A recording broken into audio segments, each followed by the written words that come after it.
Eu fui militar, e como militar eu era um pouco rebelde, perseguidor de crente como Saulo de Tarso. Até que Deus usou uma menina para mim e disse: Deus vai lhe quebrar todinho. E a resposta que eu dei a ela foi: eu duvido. E eu disse a ela: quer saber quem eu sou? Ela disse: diga. 7 anos de idade. E eu disse: eu sou faixa preta de taekwondo, judô e jiu-jitsu. Eu sou atirador de elite do exército brasileiro. Eu sou dono de uma academia de taekwondo com 400 alunos e eu nunca apanhei de ninguém.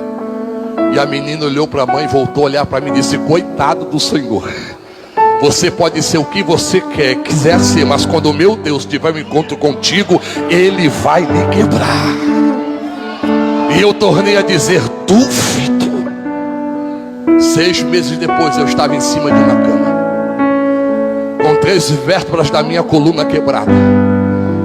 E o médico doutor Ferra, capitão do exército, dizendo: tu nunca mais vai andar. E a primeira visão que veio à minha mente foi daquela menina apontando o dedo: Deus vai lhe pegar. Só que o Deus que disse que ia me quebrar foi o Deus que um dia, em um congresso de mocidade em Parnamirim, fez com que a minha esposa fosse para o congresso e na hora do apelo aceitasse a Jesus.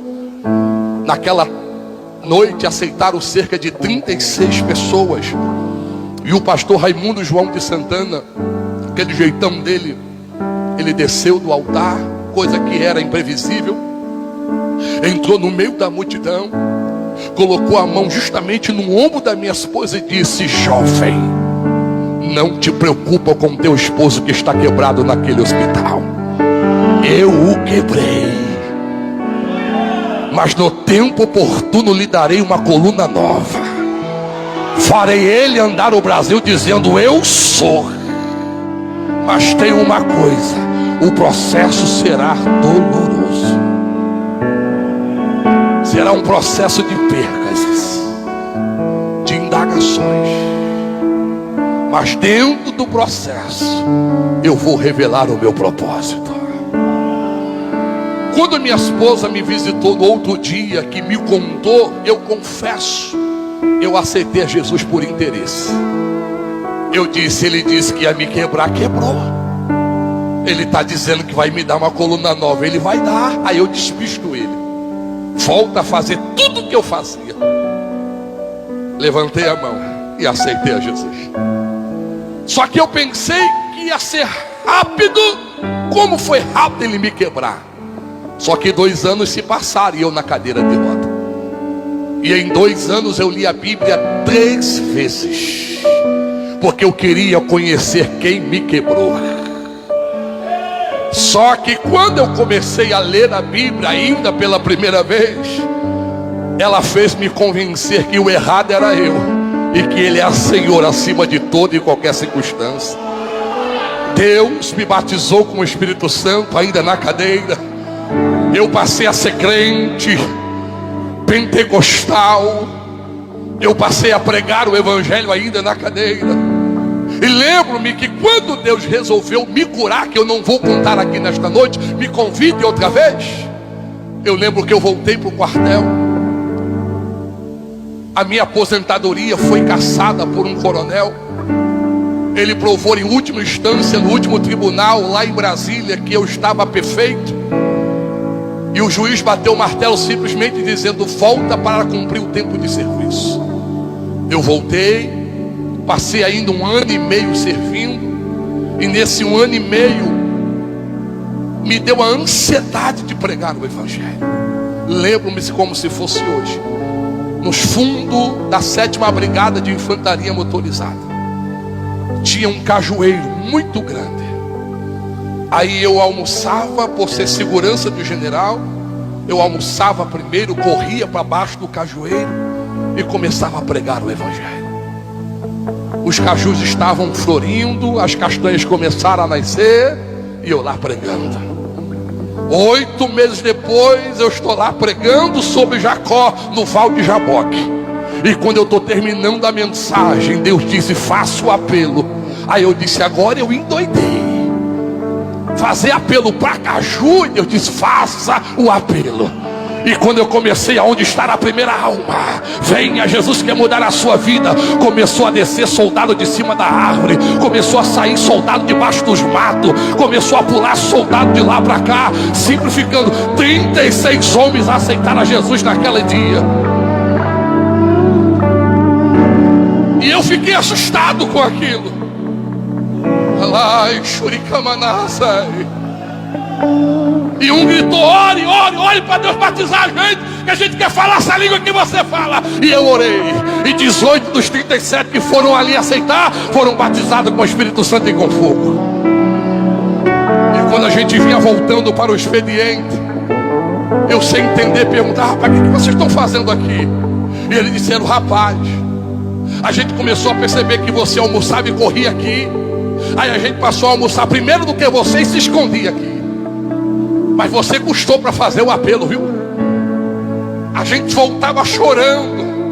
E a gente voltava conversando: rapaz, esse é o único canto que a gente parece que não faz apelo.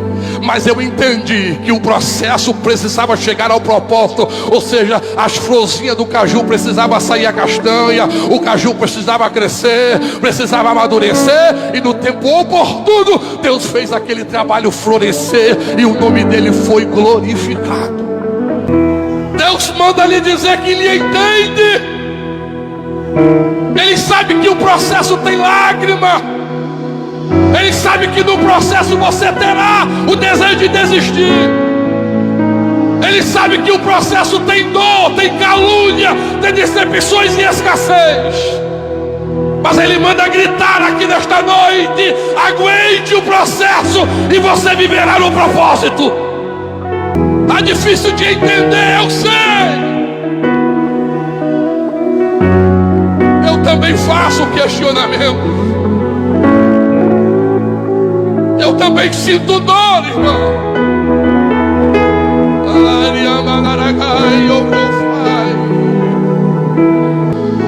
São 22 anos vivendo do altar. Eu me pergunto para Deus por que Ele me deixou estudar tanto.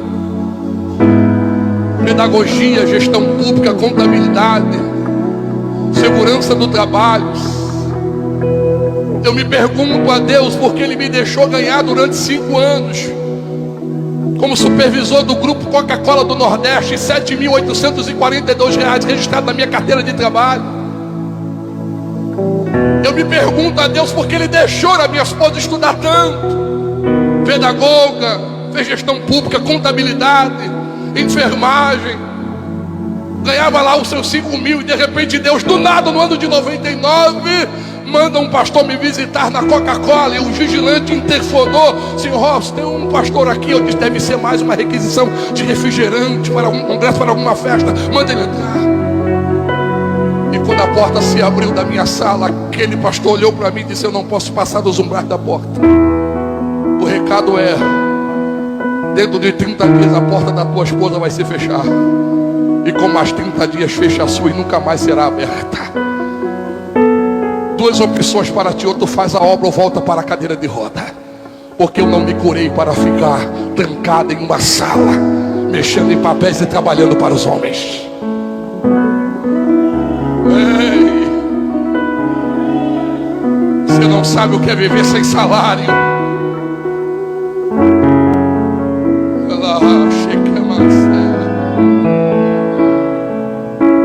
Se eu sair do campo hoje, eu não tenho nem sequer uma casa para morar. Você não sabe o que é acordar com a sua esposa dizendo: filho, não tem dinheiro para o pão hoje. Você não sabe o que é acordar como no dia de hoje, sábado, dia 27 de agosto, a sua esposa olha e diz: filho, meu shampoo acabou. Mas não se preocupe, Deus é providência.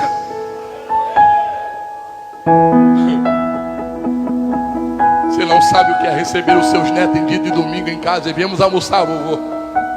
E após o almoço, a sua neta mais chegada, a Mel, dizer: vô, tem um biscoito recheado. E a minha filha olhar para ela e dizer assim: Mel, eu não disse que tu não pedisse nada, vovô? E ela dizia: vovô, não tem? Eu disse: não. Mas ela segurou minha mão: mas vovô, você não disse que ele é providência? Aí o Jota de 5 anos